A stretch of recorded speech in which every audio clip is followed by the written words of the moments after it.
Typhoon Eminyar o local name Typhoon Agon, nasa Category 2 typhoon na. At posible pa kayang mabot ng super typhoon depende sa conductivity sa karagatan sa Philippine Sea anumang oras ngayong araw. Improved weather condition, umiiral na sa Metro Manila at ilang bahagi ng halos kalorong bahagi ng Luzon. Pero nakataas pa rin ang ilang signal number 1 sa ilang bahagi ng Quezon Province at Aurora Region. At southwesterly wind flow, magpapatuloy na magdudulot ng mga ilang pag-ulan, lalo na sa bahagi ng Mimaropa, Mindoro at ilang bahagi pa rin ng Southern Luzon at west portions ng northern part ng Visayas.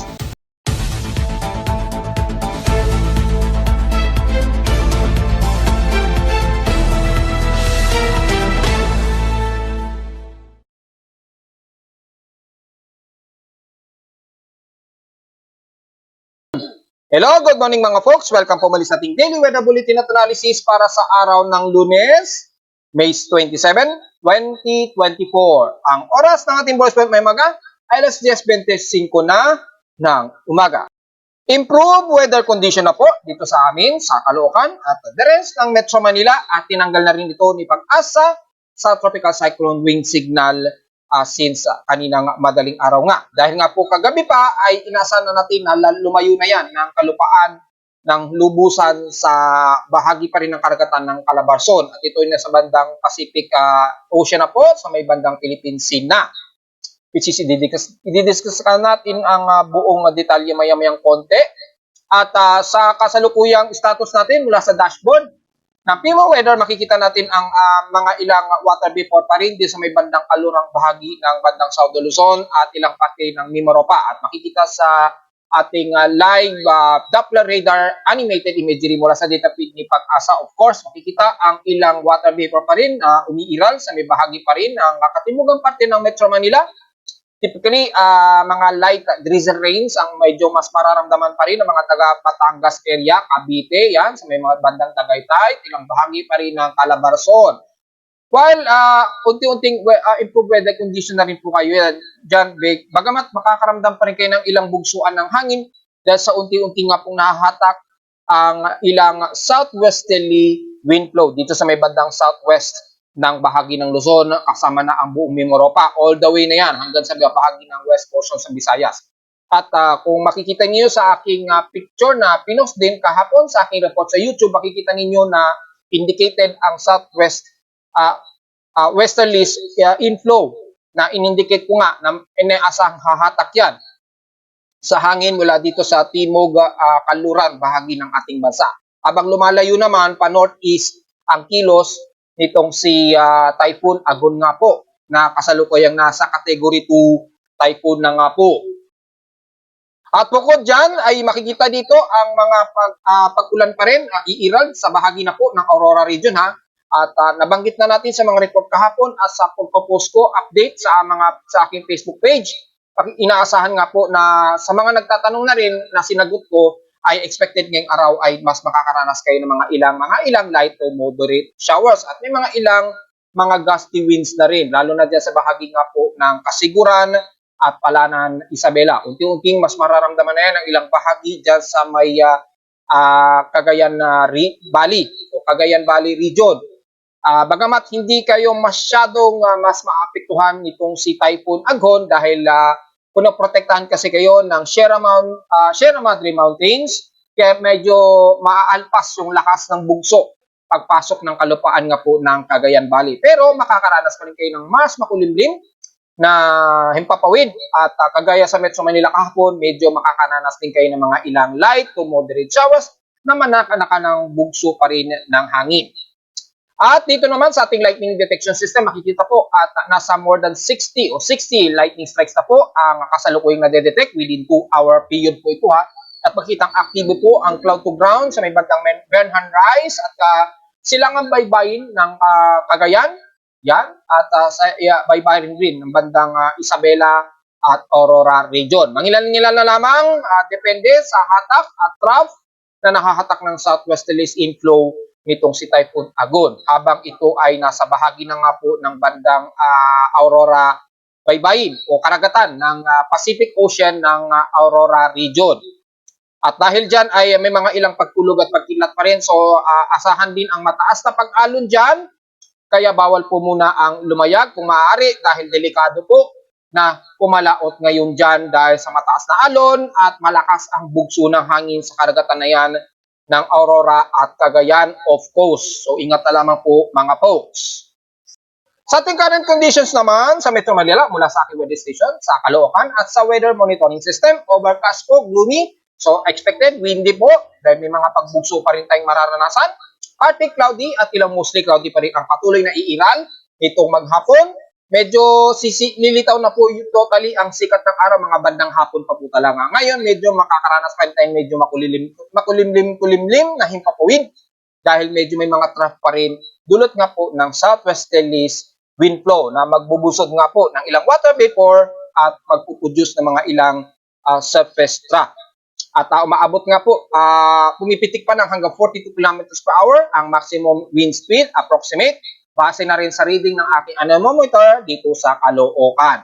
At ang bugso ay inaasahan pa rin umaabot ng 81 kilometers per hour ang bugso ng hangin dito sa amin sa Caloocan ayon na rin sa reading ng aking weather station.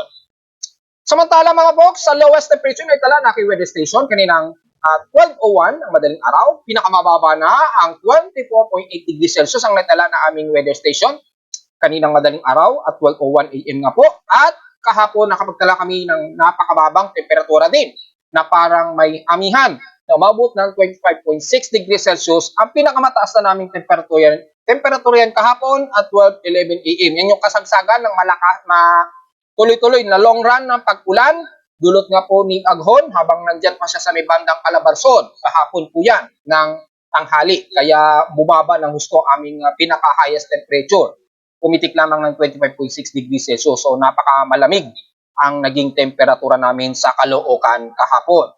Well, kaya hindi tayo nag-post muna ng heat indexes o init factor. Pero sa record ay nakapagtala kami ng napakababang heat index na 25.6 degrees Celsius lamang ang aming naging heat index kahapon. Well, dahil nga po sa kasagsagan ng bagyong Aghon, kaya wala tayong naranasan na grabing init sa buong bahagi nga po ng Metro Manila at ilang bahagi ng Calabarzon at ilang bahagi rin ng bandang Central Luzon at Quezon Province nga po. Kaya lang kung titingnan natin sa heat indexes naman nationwide, mula sa data feed ni Pag-asa. Bagamat sa Metro Manila at ilang karatig Luzon ay mabababa ang heat index, pero mayroong hindi pinalad dyan sa kadadaan lamang ng bagyo, yan ng karaang araw, sa Guian Eastern Samar, pumalo daw ng 55 degrees Celsius, pero medyo questionable ito sa akin dahil kahapon, maghapon ay mostly cloudy at partly cloudy ang umiira sa Guian Eastern Samar. Siguro, maiintindihan ko pa pag aabot ng mga 46 degrees Celsius ang heat index. Pero 55 degrees Celsius, medyo questionable po sa akin ito. So, hindi ko alam kung error reading ito o talagang ganito talaga ang temperatura. Kasi yung karatig ng Region 8 ng Eastern Visayas, after 55, wala namang pumitik ng 48 eh. 46 meron, bandang Zamboanga na to. Pero sa buong Region 8 kasi, kung titingnan natin mga folks, wala man lang sumunod sa kanya kahit man lang 47 degrees Celsius. Wala eh. Kasi kung ganyan po kainit sa Eastern Samar, hindi dapat sa katabi man lang bandang Borongan or bandang Maasin, Southern Leyte siguro, pinakamalapit, dapat pumalo man lang ng at least 47 degrees Celsius. Kaso wala eh. Kung titingnan ninyo mga folks, ito po yung buong Region 8 ng Eastern Samar. Kung papansinin ninyo, yan, ito. Yan, hanggang dito, Region 8 po yan. Yan. Kung titingnan nyo po, kasunod ng 55 degrees Celsius, pumangalawa na ang 45 degrees Celsius sa may Tacloban. So, very questionable po sa akin to. Wala sa 55, biglang 45 kagad. Ano yun? Parang sobrang tutok ng araw doon sa Guian Eastern Samar. O yung easterlies na nag-combine sa init ng araw, nakatutok lamang sa Guian Eastern Samar. So, medyo questionable po sa akin to. Maaaring siguro error lamang na reading ito mula kay Pag-asa. Kasi kung legit po yung reading na yan, dapat yung katabi ng Guian Eastern Samar, dapat pumitik man lang ng kahit 47 degrees Celsius o 48 degrees Celsius. Diba? Kasi 55 degrees, grabe pong init niyan. Tapos, highest temperature sa Cotabato. So, napakalayo po ng difference. Diba? So, kung i-compute ninyo, highest heat index, di sana yung humidity niyan sobrang taas. Tapos, kung hindi naman mataas ang air temperature, hindi aabot ng ganyan. Mas mataas pa sa amin sa Caloocan during summer. So, medyo pinakamataas sa amin sa Caloocan, nakapagtala kami ng 53 degrees Celsius. Yan, 53 degrees Celsius ang pinaka-highest na heat index namin tala sa Caloocan. And since April, halos 54 degrees hanggang halos 54 degrees Celsius na ang pinakamataas sa amin. Nung April yun. So May, kung kailan May, tapos may kadadaan lang ng bagyo, tsaka na pa nagkaroon ng 55 degrees Celsius heat index. So medyo questionable po sa akin ito. Hopefully, error ito sa reading ni Pag-asa. Medyo i-review ni Pag-asa yan kasi medyo questionable. Kaya kung ganyan, 55 degrees Celsius, dapat man lang may nag-50 dyan o 48 degrees Celsius katabi ng Gian Eastern Samar. Ang ano ba pinakamalapit sa Gian Eastern Samar? Yan, yung Maasin, Southern Leyte. Pero 42 degrees Celsius ang temperatura nila. Tapos sa Borongan, Eastern Samar, 44 degrees. Ang layo ng difference sa Gian Eastern Samar. Halos magkakatabi lamang na na region. So yan ang medyo komportable. Pinakamataas lang sa may Tacloban, Leyte. Ang layo na niyan sa Gian Eastern Samar, bandang northwest na siya. Ang layo po niya. So nakapagtataka po yung ganitong kataas na heat index. So hopefully i-correct yan ni Pag-asa dahil parang hindi ka panipaniwala yung heat index nila. Anyways, aside dyan sa Maasin, Southern Leyte, na may pinakamataas daw na 55 degrees Celsius. Pumangalawa naman ang Lawag, Ilocos Norte, na may 48 degrees Celsius na heat index. Yan, mas kapanipaniwala yan dahil halos hindi naman talaga umaabot dyan yung outer rain band ni Agon. Kaya maalinsangan talaga dyan. At nireport ko rin yan kahapon at patuloy pa rin talaga makakaranas ng maalinsang panahon ang extreme Nodo Luzon, lalo na sa kalurang bahagi ng Ilocos Norte. So mataas talaga ang temperatura dyan at heat index. At pumangalawa at 48 degrees Celsius.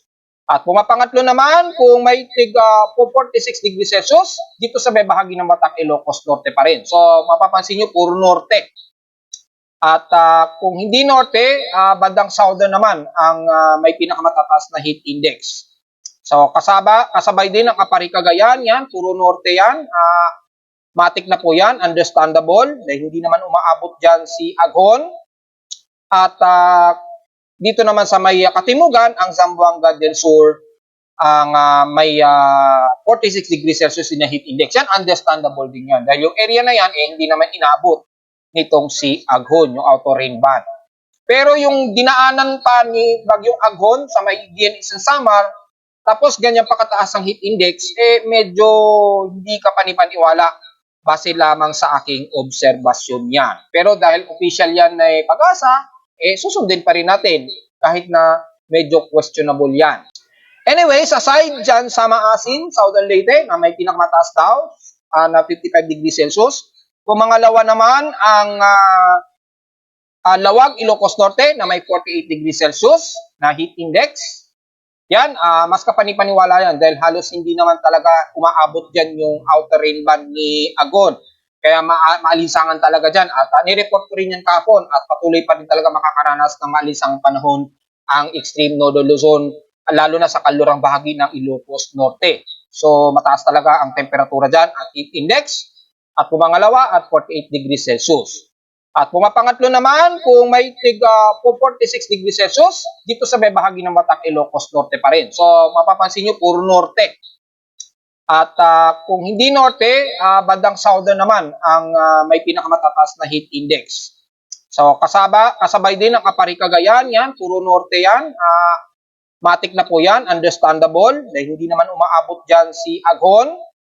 At dito naman sa may Katimugan, ang Zamboanga del Sur, ang may 46 degrees Celsius na heat index. Yan, understandable din yan. Dahil yung area na yan, hindi naman inabot nitong si Aghon, yung outer rain band. Pero yung dinaanan pa ni Bagyong Aghon sa may DNS ng Samar, tapos ganyan pa kataas ang heat index, medyo hindi ka panipaniwala base lamang sa aking obserbasyon yan. Pero dahil official yan na Pag-asa, susundin pa rin natin kahit na medyo questionable yan. Samantala sa PX Extremes in past 24 hours naman, nangunguna sa may mataas na air temperature ang Cotabato na may nakarapagtala ng 37.6 degrees Celsius na highest temperature sa bansa. At sa Baguio City naman ay stationary pa rin sa kanila na 18.4 degrees Celsius ang lowest temperature sa kanila. Since hindi masyado sila naapektuhan nitong outer rain band, pero medyo nagkaroon sila ng makulimlim at may ilang drizzle rates. At medyo panandalian lamang ang naranasan sa Baguio City dahil masyadong malayo o medyo northwestern kasi ang lokasyon nito. Siguro bandang Trinidad siguro o Benguet yan, inabot yan ng outer rain band. Pero bandang Baguio, I don't think na inabot sila sa Baguio City. Dahil hindi naman bumaba yung kanilang air temperature. Kasi pagka inabot sila niyan at naging mas makulimlim sa Baguio City, pipitik ng mas mababa yan. Typically, abot agad ng 15 to 14 degrees Celsius yan kapag inabot. Pero I think mukhang hindi naman dahil hindi naman bumaba ng husto ang kanilang air temperature, which is stationary pa rin at 18.4 degrees Celsius.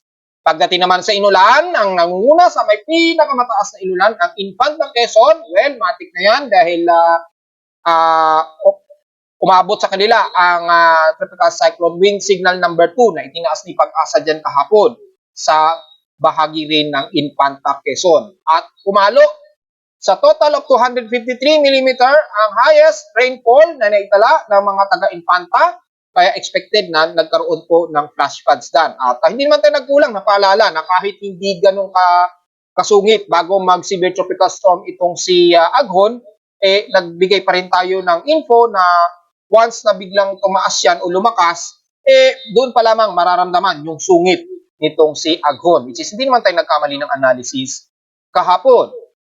At kung titingnan natin sa lahat ng records ng mga inulan kahapon, nangunguna ang Infanta Quezon, pumangalawa ang Tayabas na may 203 mm total rainfall, Baler Radar Site na pangatlo na 152 mm total rainfall, Kasiguran Aurora na sa 147 mm total rainfall, Sangley Point at 140 mm, Malay-Balay Bukidnon ay inulan din sila ng 110 mm, Tanay 98 mm, Dayet, Camarines Norte na nasa 86 mm, Alabat 77 mm, Ambulong at 72 mm, Kalapan sa may bandang Oriental Mindoro to malamang at 62 mm, and then Subic Bay 58 mm, sa Quezon City, Pag-asa Office, Science Garden 56 mm, sa NAIA ay 47 mm. So, lumalabas, ang range namin, umabot kasi kami ng more than 90 mm. So, lumalabas ay nasa pang-pito kami o mga bandang pang-pito kami sa Caloocan na may mahigit 90 mm ang total rainfall. At kung mabalikan natin yung total namin talaga na nakuha sa Caloocan since kahapon bago mag-midnight, yung counting ng aking weather station, nakapagtala kami ng total of 93 mm na total rainfall. So halos pang-pito kami sa may pinakamataas na inulan kahapon. At mababa lamang sa mahigit 50 mm lamang ang naitala sa Quezon City Pag-asa Office. So mapapansin niyo yung inbound ng water vapor ay mas bumuho sa amin sa Caloocan compared sa bandang Quezon City. Kasi nga po, yung southwesterlies inflow na nahahatak nitong si Aghon, manguna kaming ma-i-influence ng buhos ng ulan bago ang Quezon City. Ganun po magiging significant effect nun. So anyways, ay patuloy pa rin kami nakakaranas ng mga malalasang paghangin, maabot ng mahigit sa 38 km per hour. So ingat po at pwede pang makasira ng inyong mga payong yan. So diretso agad tayo sa ating outside humidity na nasa kataas pa rin na 85% yung relative humidity namin sa Caloocan. At bumababa na ito ng 2% since last hour. So ibig sabihin lamang unti-unti nang bumababa yung relative humidity. So unti-unti na namang bumabalik ang maalinsangan na naman unti-unti. At sa ating atmospheric pressure, thunderstormy pa rin tayo at 1,007 hectopascals and steady ito since last hour rather. At hindi naman tayo nagkakamali, thunderstormy po kasi yan, yung ganyang atmospheric pressure, at makikita naman natin sa ating live lightning detection system na thunderstormy talaga at asahan po ang mga pagtulog at pagkidlat. Sa high tide and low tide status ay kasalukuyang pa maximum high tide po tayo at may 49 minutes pa po to high tide maximum, kaya lalo na sa papalaot sa may kanlurang bahagi ng Luzon, restrain po muna, pero sa the rest ng buong bansa, lalo na sa may bandang baybay ng Manila Bay, medyo ingat lang din dahil may mga pagbugso pa rin kasi ng hangin. Pero mataas din ang level ng karagatan, so ingat pa rin dahil posible pa rin magkaroon ng biglaang malakas na alon dahil kasabay nga po ng bugso ng hangin, yung pabugso-bugso ng hangin sa baybayin. So ingat na lamang po mga folks, at kung maaari ay sa mga maliligo, kung maaari wag muna pong maliligo sa mga kabataan natin. At sa mga magha-harvest dyan, ingat na lamang at biwari na lamang sa mga pag-alon at bugso ng hangin. Sa almanak, sumikat ang haring araw kaninang 5:26 AM at inasalulubog naman ito mamayang 6:20 PM. At ang ating waning gibos at 86% illuminated na liwanag ng buwan, sisikat naman ito mamayang gabi at 9:55 PM at inasang lulubog naman ito kinabukasan na ng umaga at 8:22 AM. At sa ating local weather outlook para ngayong Lunes hanggang Martes, patuloy pa rin tayo makakaranas na maulap na yung papuri na may ilang medyo gusty winds pa rin dahil sa southwesterlies wind flow. At may mga localized thunderstorms pa rin ang aasahan. 100% pa rin ang tsansa ng pag-ulan dito sa amin sa Caloocan. So expected sa iba't ibang bahagi ng Metro Manila. Depende sa accumulation ng wind surface trough na mahahatak mula sa southwesterly wind flow na dadaan ng NCR. Depende yan. At kung biglang bubuhos yan, ay maaaring biglaan at sandalian lamang. So medyo ready tayo dyan at maghanda ng mga pananggalang pa rin sa ulan. Bukas ng Martes, magiging maulap din ang ating papuwid at patuloy pa rin daw ang mga localized thunderstorms. Pero ang tsansa ng pag-ulan, maglalaro na lamang sa 55% chance. Ayon sa lowest temperature expected natin, hanggang bukas ng Martes, maglalaro sa 31 to 32 degrees Celsius. And lowest temperature expected ay 26 to 27 degrees Celsius. At sa local weather advisory natin, mula sa data feed ni Pag-asa, kaninang recorded pa nila ito, kaninang madaling araw, namataan nila ang sentro ni Typhoon Agon na gaya na aking sinabi, sinunod din ni Pag-asa yung aking unang report na nagtaas ako kagabi ng kategory ni Agon. Sumunod din si Pag-asa at namataan ang sentro nito 95 km east of Baler, Aurora na. So, since nag-report ako noon, mga bandang 30 plus kilometer yon na umexit na ito ng isla ng Polillo Islands bago natulog ang inyong lingkod. At may maximum sustained wind sa 140 km per hour malapit sa gitna at bugsong umaabot ng 170 km per hour. Kumikilos ito pa-northeastward at 10 km an hour. At gaya ng aking report hapon ay nakita na rin ni Pag-asa na may southwesterly wind flow na rin. Naka-apekto nga po sa kalurang bahagi nga po ng Southern Luzon at Visayas, which is nabanggit ko na yan kahapon pa. Well, diretso agad tayo sa ating ginagamit na satellite imagery. Mula sa heavy rain potential, patuloy pa rin makakaranas ng heavy rain potential ang baybayin na ito ng Aurora region. Pero mga ilang light to moderate showers ang medyo iiral at nabanggit ko na rin kanina na makakaroon pa rin kayo mga ilang kalat-kat na pag-ulan, typically light drizzle, light rain showers to moderate. Ang area na yan ng Cagayan Valley, lalo na sa bandang Isabela at Kasiguran, Aurora and the rest ng Quezon Province region. Inaasang nakataas pa rin sa tropical cyclone wind signal yan, according kay Pag-asa, ang silangang bahagi na yan ng Aurora region at damay na rin ilang bahagi ng bandang Isabela. So since hindi naman masyadong malaki ang epekto ng cyclonic circulation dahil sa nakaharang ang Sierra Madre Wall, kaya medyo protektado po ang loob-loob na yan ng bandang Cagayan Valley. Pero syempre patuloy pa rin kayo magiging mas makulimlim dyan at mga inaasahang kalat-kalat na pag-ulan na may mga ilang pagkidlat at pagpulog. Lalo na sa bahagi ng extreme ng Luzon na medyo ma-influence na ng auto rain band. Kaya lang yung northeast quadrant ang mas mataas ang apekto ngayon. Dahil kung titingnan natin, ang kilos niya, pa-northeastward kasi ang kilos niya. So, ang quadrant na mas malakas sa kanya, kung titingnan ninyo, yan, masyadong maliit. Yan, ito yung sirkulasyon niya, di ba? Yung kilos niya kasi pa-northeastward. Kung titingnan nyo, ang mas malakas, yung northeast quadrant. Yan. Yung second quadrant, ang mas malakas. So, sa mga area na to, ito yung mas nakakaranas na area na to ng napakasungit na bugso ng hangin na may kasabay ng malalakas na heavy rain to violent na mga pag-ulan ang area na yan. Pero, good news is dagat na po yan, bandang Benhan Rise. So, unless may mga lumalayag dyan, delikado po. Dahil napaka-violent at napakasungit po ng buhos ng ulan kasabay ng napakasungit na hangin ang iiral dyan sa may bandang second quadrant na yan. At hindi gaya din sa may bandang first quadrant, bandang northeast pa rin, dyan sa may bandang baybayin ng Cagayan Valley at Isabela, hindi gaano magiging masungit. Dahil yung puwersa ay nandito po sa may right side quadrant nitong si Typhoon Agon.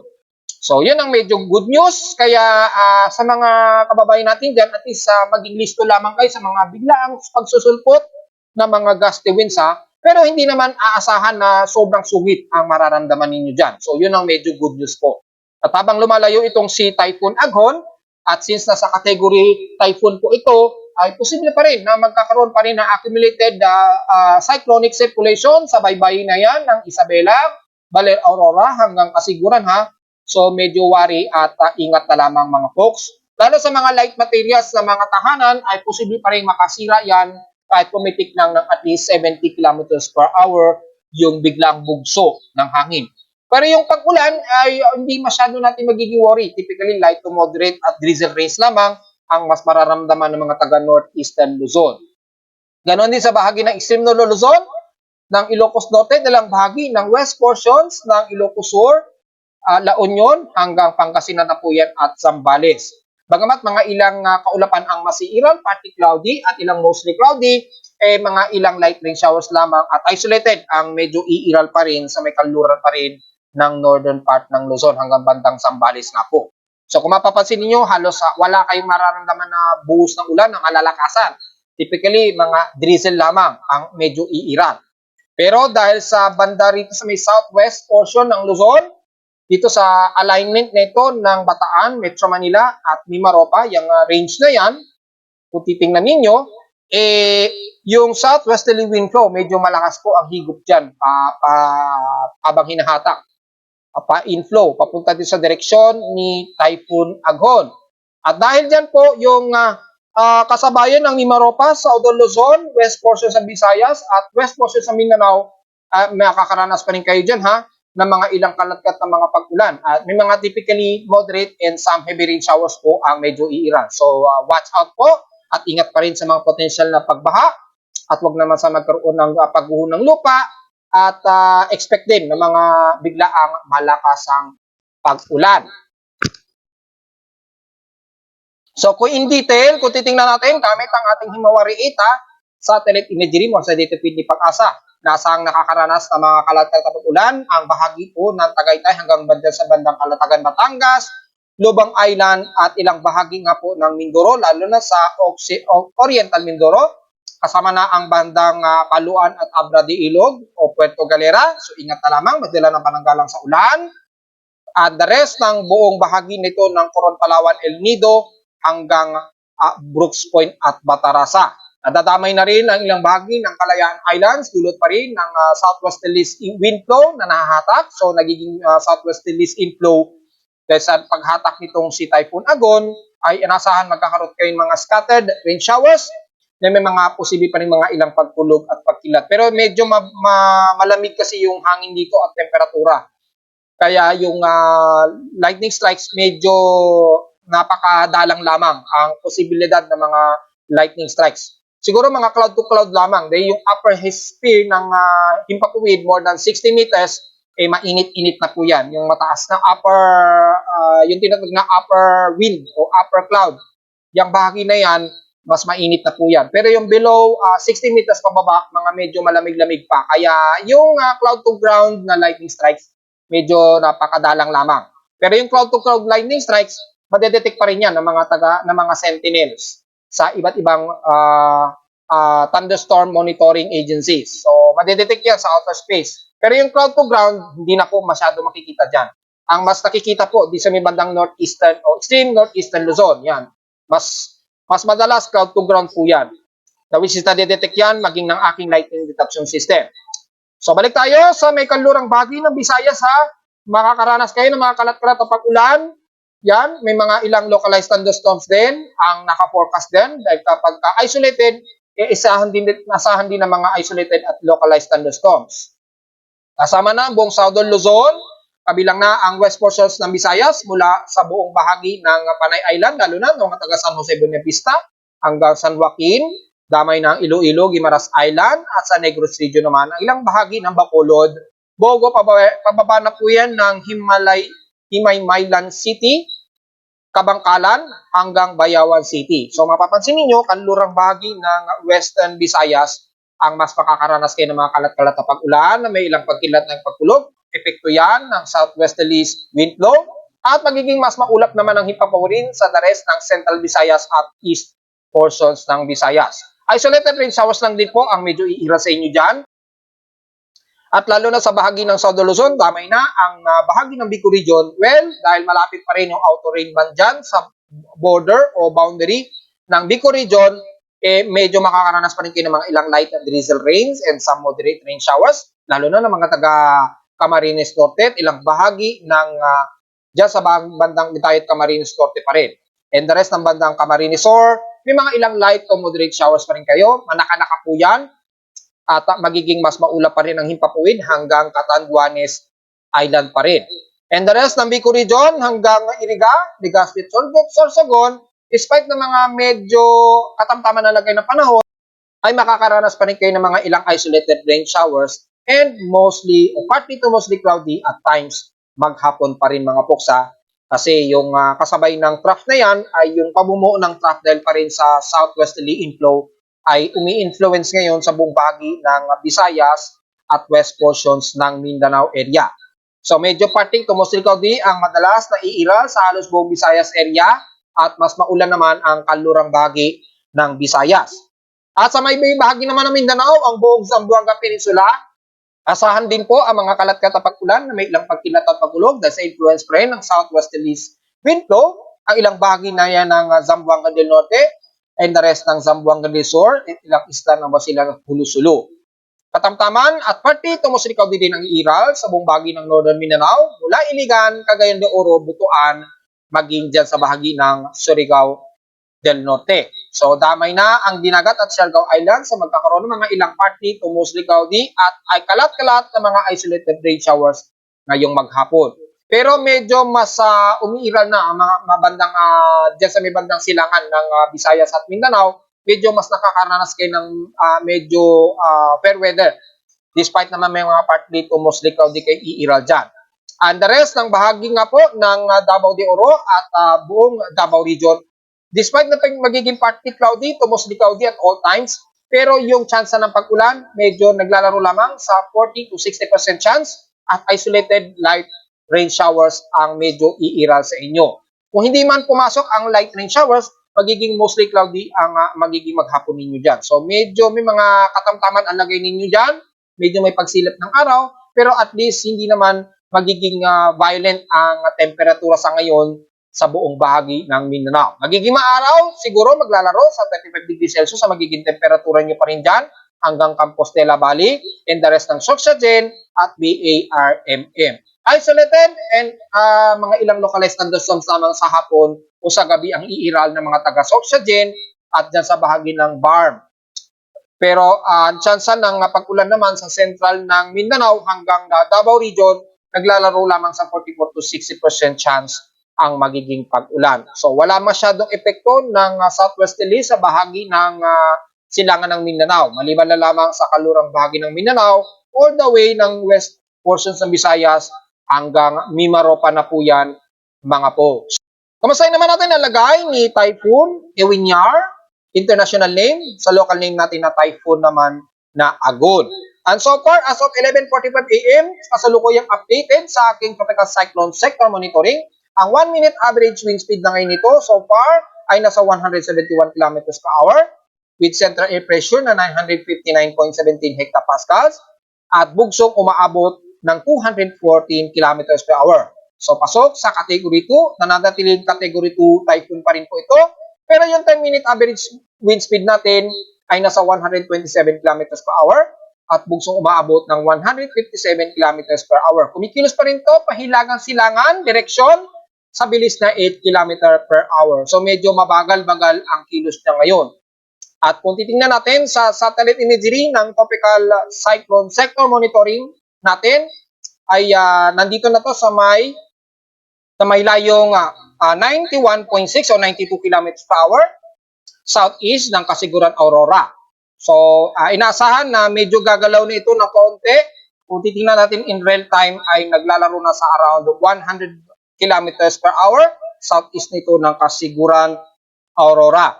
So nasa Philippine Sea na po ito ng Pacific Ocean at patuloy na ang pagkilos pa northeastward na po. At kung titingnan natin sa tropical cyclone track combination, yan, inaasahan according naman sa combination track ng data feed ng Japan Meteorological Agency na natin itong nasa severe tropical storm pa rin siya.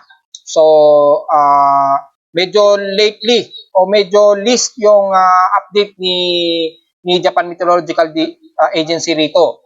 So, mas least at hindi kagaya ng Joint Typhoon Weather Centers ay sumasabay na siya sa ating local category level ng intensity ng hangin itong si Typhoon Agon.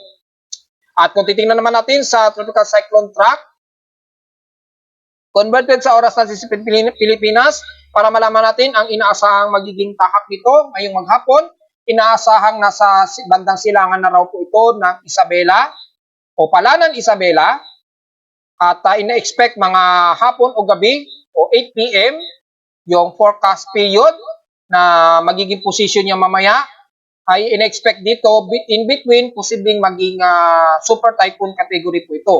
Kung magpapatuloy ang enhancement dahil sa influence ng sea surface temperature sa kanya at dahil sa napakataas pa rin yung sea surface temperature na magpapa-enhance pa ng todo ng rapid intensification ni Agon, posible pa rin umabot ito ng super typhoon category. Dahil kung titingnan natin sa tropical cyclone track primary ay naka-forecast po na posible pang umabot ng super typhoon category nitong araw o nitong maghapon po. Kung hindi man nitong hapon, bago mag alas 8 ng gabi, na posibleng umabot ng super typhoon category. Magdedepende na lamang yan sa influence po ng convective at sa combination ng sea surface temperature nga po. Kapag mas tumaas pa ito at nagkaroon ng mabilis na upward low convection pa rin dahil sa biglang pagtaas ng temperatura sa karagatan ng dagat Pasipiko ay maaring mas umabot pa siya sa super typhoon category. So tingnan na lamang natin, obserbahan natin yung magiging sitwasyon.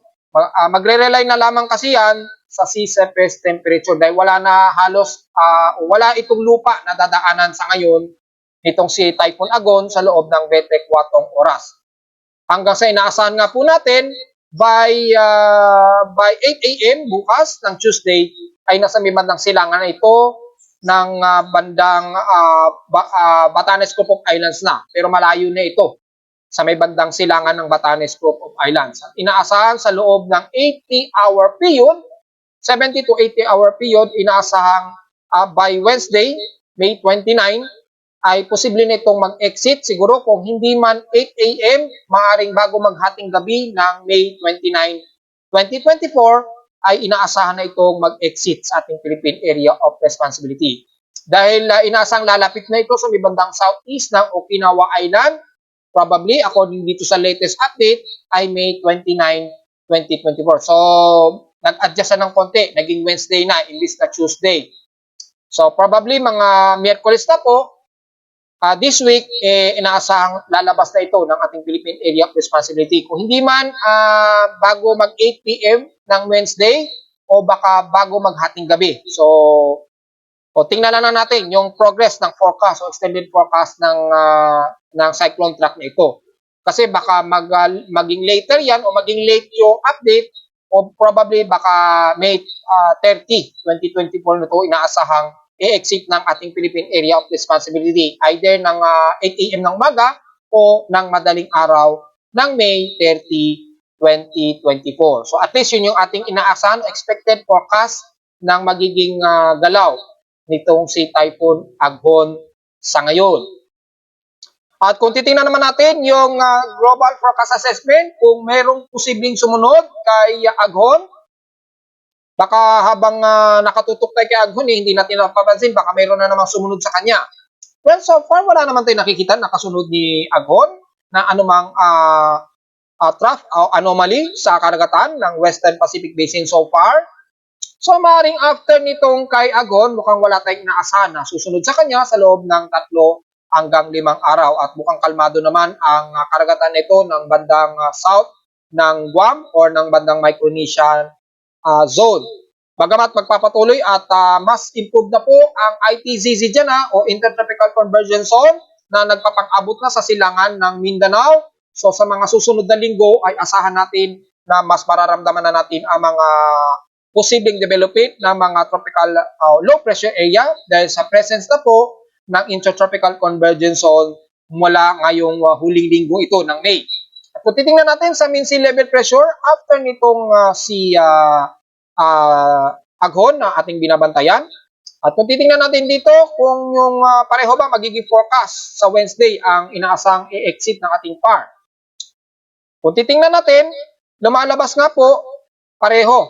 Mga May 28 o 29 nga po. Yan, mga May 29 o May 28 nga po na ito ay i-exit ng ating Philippine Area of Responsibility. So baka hating gabi na ito o bago maghating gabi ng May 28 o baka madaling araw na ng May 29, 2024 nga po, inaasahang i-exit itong si Aghon ng Philippine Area of Responsibility. Maaari pang magbago yan dahil maaaring sa Miyerkules, baka gabi na yan o bago maghating gabi ng May 30, posibleng maging later yung magiging forecast niya. So yun yung ating kasalukuyang analysis. Posible pang mag-extend yan hanggang May 30. So tingnan natin sa kasalukuyan, by May 28 o 29 ay inaasahan na lalabas ito ng Philippine Area of Responsibility according din sa mean sea level pressure ng ating global spectral model. Sa karagatan, ayan, nabanggit na natin kanina, bawal po lumayag ang ating mga sasakyan ng dagat dyan o mga isda dyan sa may bahagi ng silangan ng Northern Luzon pa rin sa loob ng 24 oras habang nandyan pa rin yung presensya ni Aghon So balikan nyo na lamang yung aking warning details tungkol dyan. At kung titingnan naman natin ng mga iba't ibang computer models mula sa GFS, after nitong si Aghon, ay wala naman tayong namamataan so far na anumang anomaly o pamumuo ng panibagong low pressure area so far. Pero medyo improvement na po ang Intertropical Convergence Zone dito sa may eastern ng Mindanao area. Yan. Typically, pag talagang tag-ulan sa atin o habagat season, improve na po yung ating ITCZ dyan sa may bandang silangan ng Mindanao. At dyan, madalas magmo-monitor na talaga tayo ng mga susunod na mga bagyo na posibleng mabuo. Ganon din sa ECMWF, so far wala naman tayong nakikitaan, pero dahil sa presence ng ITCZ ay medyo nakakakaba yung mga pamumuo pa rin ng surface trough dito sa may bandang Micronesian region. So medyo tutok na tutok talaga tayo dito. Bagamat sa loob ng 3 hanggang 5 araw ay wala naman tayong nakikitaan na posibleng sumunod kay Aghon. Ganon din kay Navgem, wala rin. So wala tayong magiging komento and the rest ng Icon at GM ay wala naman. Medyo nakakakaba lang ang epekto nitong movement o development ng Intertropical Convergence Zone sa paligid na ito sa silangan ng Mindanao, which is lagi na talaga nating babantayan yan dahil nasa bahagi na nga po ng silangan ng Mindanao yan. At typically tuwing habagat season ay talagang breeding ground na naman yan ng mga pamumuo ng mga tropical cyclones. But as of now, wala tayong namamataan, so wala muna tayong masyado magiging komento. So hanggang sa makalabas ng Philippine Area of Responsibility o bago lumabas ng Philippine Area of Responsibility itong si Bagyong Aghon, ay patuloy tayong mag-a-update mga folks. Suppose sabi, kapag lumapit na ng kalupaan ng Pilipinas, hindi na dapat ako nagre-report . Binabanggit ko dati is ipapaubaya ko na epekto kay Pag-asa. Pero may marami kasing nakikiusap sa akin na ipagpatuloy ko ang pag-update sa mga bagyo kahit na ito'y mag-touchdown sa kalupaan ng bansa. Kaya mula nung last year, binago ko na po yung aking sistema bilang pagbibigay na rin sa gusto ng ating mga taga-subaybay kahit papaano. So yun na po ang ating status natin sa extended computer models ng extended forecast mula sa bagyong si Aghon. Ang magiging worry na lamang natin is yung kasunod niya dahil sa ngayon ay mukhang malabo na o mahina na ang magiging epekto sa kalupaan ng bansa kahit papaano dahil signal number 1 na lamang at sa loob ng 24 oras ngayong araw ay tuluyan ng unti-unti magiging improved weather condition ang buong Pilipinas. Anyways, kamustahin naman natin yung lagay ng dam, lalo na kay Angat Dam kung nadagdagan ba siya. Mula kahapon, nasa 178.89 meters. Ngayon ay nasa 178.80. So halos bumagal ang pagbaba ng level ni Angat Dam. Marahil dahil sa nagkaroon nga po tayo ng tuloy-tuloy na pag-ulan kahapon, kaya medyo bumagal din ang malaking pagkusumo nito. Pero uneven lang ang nangyayari kay Angat Dam. So hindi pa rin sapat yung mga pag-ulan kahapon para ma-restore yung water level kay Angat Dam. So yun ang medyo bad news sa atin at nasa deviation na po na negative 5.25 meters na po ang very critical level ni Angat Dam. So kung titingnan natin sa ating monthly dam water levels, yan. Compared kay Magat Dam, medyo naglalaro lamang yung pagbaba ng water level kay Magat Dam. Pero at least ay nasa normal level pa rin itong si Magat Dam. Pero si Angat Dam ay at least naka-stalemate yung level niya. Ayan, oh. At least kahit paano na-control yung pagdaos-dos niya. Marahil dahil na rin sa naging pag-ulan dito sa bahagi ng Luzon na kahit paano nasupplyan ng tubig ulan ang Angat Dam. Pero nanatiling hindi pa rin maganda yung sitwasyon kay Angat Dam dahil uneven lamang ang naging recovery niya dahil po sa naging pag-ulan kahapon. So, patuloy pa rin tayong magtitipid dahil oras na mawala na si Aghon ng tuluyan ay babalik na naman sa pagdadaos-dos nitong si Angat Dam. So, yun po ay maging notice natin sana sa mga kababayan natin. Kung maaari, kontrolin natin ang pagkonsumo ng tubig dahil patuloy ang pagdaos-dos ni Angat Dam. At sa General Flood Advisory ay nakataas pa rin daw sa General Red Flood Advisory ang bahagi na ito ng extreme northeastern Luzon. Kasama pa rin ang bahagi ng ilang bahagi ng Cordillera Administrative Region, Cagayan Valley, and the rest ng Quezon Province at Bicol Region.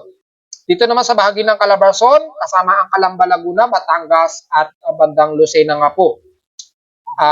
Nakataas din daw ang buong Mimaropa area nasa Red General Flood Warning sa ilang bahagi ng Panay Island at Negros Region. Marahil dahil nga po sa naranasan nating mga ilang kalat na pag-ulan, bunsod nga po ng southwesterlies wind flow na nahahatak nitong si Bagyong Aghon na magdadala ng mga ilang water vapor surface trap na magpapaulan sa area na yan. So be watchful pa rin at ingat pa rin sa mga potential na biglaang buhos ng ulan at kasabay ng mga ilang bugso ng hangin dulot ng inflow ng southwesterlies wind flow. Sa ulatin doon, so far ay naging noisy lamang ang aking seismograph. Pero wala tayong naitala na at least malalakas ang mga paglindol. Mga ilang flux lamang, dulot lamang ng mga ilang anomaly o man-made earthquakes lamang yan. So wala tayong namataan o na-record sa aking seismograph na malalakas ang paglindol. Pero sa data feed ni PMOX, mukhang marami-rami ang mga naitalang mga paglindol since 12 AM ng madaling araw. Pero walang naitalang magnitude 4.0 pataas so far hanggang sa oras na nagre-report tayo ngayong umaga. So kung titingnan natin yung historical earthquakes ng total earthquakes ngayon, for the month of May hanggang sa oras na nagre-report ako ngayon. Yan. Kung nakakailang total earthquakes na tayo for May 2024.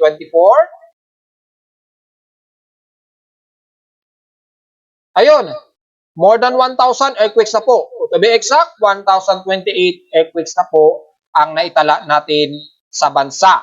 988 dito is magnitude 2.0 pataas, 36 dito is magnitude 4.0 pataas, And so far, nanatiling 4 ang ating magnitude 5.0 pataas. At wala naman tayong naitala na magnitude 6 at 7 at medyo maganda o good news ito sa atin kahit papano. Dahil mukhang ito ay isa sa pinakakonting maitatalang paglindol natin sa bansa since past 3 months o 2 months. O since nakaraang 4 na buwan, at least mga 4 lamang ang magnitude 5.0 ang so far na naitala natin. So medyo good news yan mga folks. Bagamat ay nasa total of 1,028 ang ating total earthquakes ngayong May 2024. So medyo mukhang mahigitan pa niya ang total earthquakes last month of April. So tingnan natin dahil katapusan pa lamang ng May. So tingin ko mukhang mahihigitan niya ang total earthquakes ng month of April 2024. At narito naman ating 3-day weather forecast para sa araw ng Lunes, May 27, 2024.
At hanggang dito na lang po ating daily weather bulletin at analysis para sa araw ng Lunes, May 27, 2024. Huwag po kalilimutan na mag-like, share, and subscribe po sa ating YouTube channel at visit naman anytime sa ating website at www.pimoweather.com. Bukod sa pag-visit nyo rin sa aking Facebook page na Pimo Weather, search lamang din para sa ating malaman ang ating daily na lalo na sa dynamic events na mga lagay ng panahon natin sa bansa.